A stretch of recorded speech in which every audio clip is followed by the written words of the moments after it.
Oke coy, jadi kali ini sesuai judul, jadi gue bakal nge-review lagi, nge-review helm INK Dynamic. Jadi di sebelah kanan gue ini udah ada helm INK Dynamicnya. Karena dari sekian banyak customer gue, banyak juga yang nanya, bang, apa sih kelebihannya INK Dynamic, apa sih kekurangannya, apa sih enaknya, apa sih gak enaknya. Jadi kali ini sambil santuy lah, aku bakal bahas juga enaknya apa, gak enaknya apa. Jadi nggak usah banyak bacot lah, jadi bakal langsung buka dulu helmnya.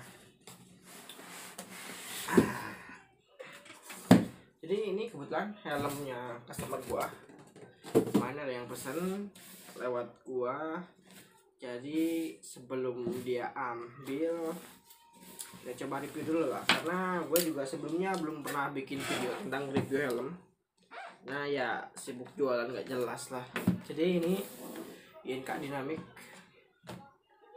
warna hitam solid, atau kalau misalkan KW-nya tuh ini sama kayak Soy GeForce 4 apa 5 gitu ya. Jadi pokoknya ini bentukannya mirip banget.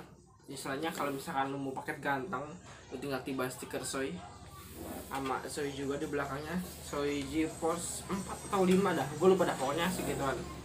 Jadi yang bakal pertama gue review dari bentukannya dulu kali ya, yang benar-benar kelihatan dari luar banget. Ini dari pertama mungkin dari kacanya. Dari kacanya itu dia benar-benar mirip banget kayak Kyoto. Ini kebetulan juga ini pisaunya tuh PNP ratchet, sama pisaunya tuh PNP ke helm Kyoto juga. Ini kalau misalkan lo perhatiin, ini pisaunya tuh tebal banget coy. Jadi kalau misalkan kayak buat harian ini worth it banget coy, buat kayak aman situ. Terus yang keduanya mungkin di bentukannya, ini ada beberapa ventilasi. Ini tuh nyala nggak sih? Lupa dah. Nah, ini dia tuh bisa diklik. Cuma sebenarnya kalau misalkan kita pakai helm full apa sih open face kayak INK Dynamic kayak gini tuh nggak perlu terlalu butuh ventilasi kayak gini lah. Karena kalau misalkan lu gerah, ya udah tinggal kacanya lu buka, masalah lu kelar kayak gitu coy. Ini kalau misalkan lu perhatiin bentukan di belakangnya sih, menurut gua elegan banget ya. Bentukan aerodinamisnya tuh cakep banget menurut gua. Ini kalau perhatiin, ini bagian sini, ini bagian spoilernya, perhatian pinggir, ini tuh cakep sih menurut gua. Ketimbang Kyoto sih, ini dari segi penampilan menurut gua lebih worth it dinamik kayak gini coy. Karena kalau Kyoto tuh benar-benar bulat banget coy, kayak Sukro. Nah, itu untuk review dari si bentukannya. Terus kita bakal coba masuk ke busanya. Nih kalau misalkan kalian buat rider-rider yang udah pernah nyobain INK Dynamic sama Kyoto, pasti kalau kayak gue pribadi lebih milih INK Dynamic buat pakai harian. Karena kenapa ya, yang paling nyaman di INK Dynamic itu nih busanya coy. Ini kalau misalkan lu pada yang udah pernah pakai pasti setuju sama gue, kalau busa INK Dynamic itu lebih smooth, lebih empuk banget ketimbang Kyoto. Pasti kalau misalkan yang udah nyobain dua-duanya ya. Karena gue pribadi pun lebih memilih INK Dynamic sih coy, karena ya benar-benar enak busanya, nyaman, ditambah visornya pun juga bisa ini apa, diganti visor Venom biar jadi paket ganteng kayak gitu coy. Terus untuk talinya apa sih namanya, jadi dia tuh masih microlock ya, sama kayak Kyoto, dia microlocknya juga sama, kurang lebih mirip lah kayak helm Kyoto juga nih, perhatiin jangan. Jadi untuk kesamaannya itu dari kayak ratchet, ini dudukan kacanya tuh sama banget sama Kyoto, dari visornya juga sama, ditambah sama ininya. Cuma kalau misalkan untuk masalah busanya, dari bahan sampai bentukan itu sangat beda jauh, amat ya, hampir 80% beda semua coy kalau misalkan dari busa, dari bahan. Karena kalau gua pribadi sih ya lebih enak ke INK Dynamic coy, kayak gitu. Terus untuk kekurangannya di Dynamic ini kalau menurut gue sih sangat disayangkan ya. Dia nggak ada fitur anti tap-nya kayak Kyoto. Kalau Kyoto kan di sini ada yang bisa dibuka tutup, dia itu namanya anti tap, anti maling.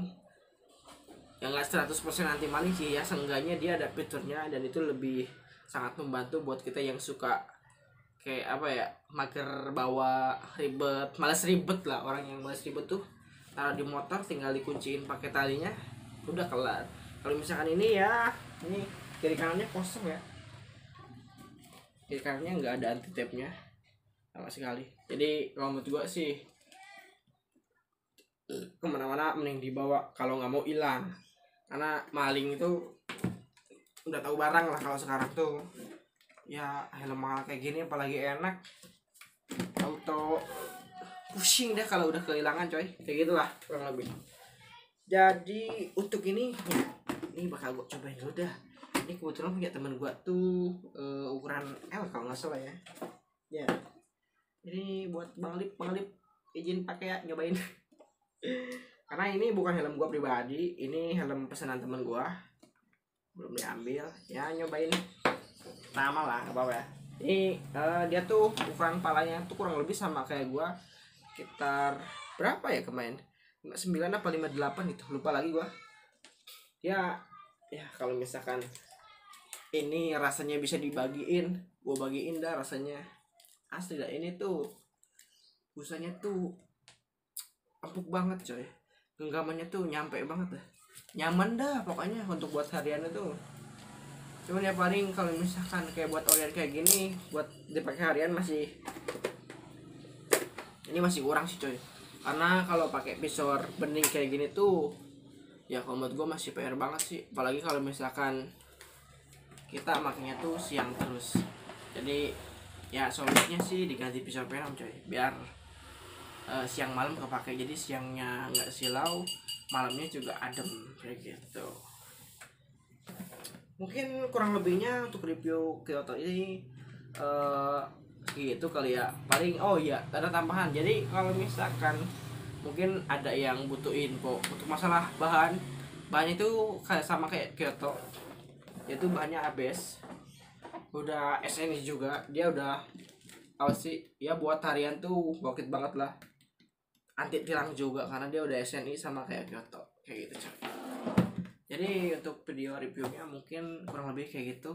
Kalau misalkan ada yang mau nambahin monggo ditambahin. Kalau misalkan ada yang mau ngekritik, bukan nggak kritik ya, apa ya, evaluasi lah, ngebenerin kali aja di ucapan gua, review gua ada yang salah ya mohon dimaklum lah, karena gue juga masih sama-sama belajar kayak gitu lah kurang lebih.